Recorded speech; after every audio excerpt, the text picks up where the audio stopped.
Inkampani yakwa-Hisense South Africa inikezele ngezixhobo zomoya kunye nomashini bokuhlamba impahla, i-air conditioners ne-washing machines ngelasemzini kwisibhedlele i-Chris Hani Baragwanath Academic Hospital eDiepkloof. Le nkampani yezixhobo zombane ithi esi senzo sijolise ekukhuthazeni intsebenziswano phakathi kwamacandelo abucala kunye norhulumente, ukwandisa isidima sezempilo kunye nokuphucula impilo-ntle yezigulane nabasebenzi bezompilo. Ngesenzo sisuke enhliziyweni sokweseka esinye sezikhungo zezempilo ezinkulu nezibaluleke kakhulu e-Afrika, i-Hisense seyinamhlanje inikeze ngokusemthethweni umnikelo ongaphezulu ka-R300,000 wamarandi wezimpahla okanye wemishini yokuwasha kanye namayunithi okupholisa umoya. Konke lokhu kwenzeke esibhedlela i-Chris Hani Baragwanath.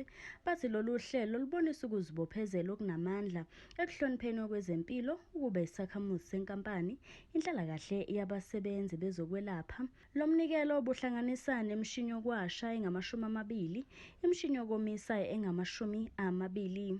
As a hospital, we are very grateful, but not just as a hospital, but as the Gauteng Department of Health, because we are in the process of preparing ourselves for the National Health Insurance, which is about being patient-centered and ensuring that our patients are treated with dignity. So partners such as Hisense are very critical. I liked their tagline of Life Reimagined, because as patients come in here, we serve the most vulnerable population. So when the patients are coming here, and they have enabled us to be able to treat them with dignity. So every time that the patient lives, their lives are not the same. So they have managed, as our mission says, to transform our service provision of healthcare systems in Gauteng. Okunye ukuthuthukisa umthelela walomnikelo kufakwe ngempumelelo wonke ekhona ama-unit ayi-7 okuyizindleko ezikhokhwe ngokugcwele yi-Hisense SA. It is a heartwarming story. It's a story from the heart.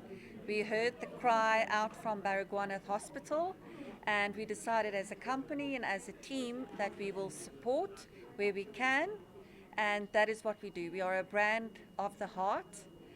We believe in Ubuntu and supporting our local hospitals, our local people, because charity starts at home, right? And Hisense is fully entrenched in South Africa. We even have our own factory in Atlantis, Cape Town.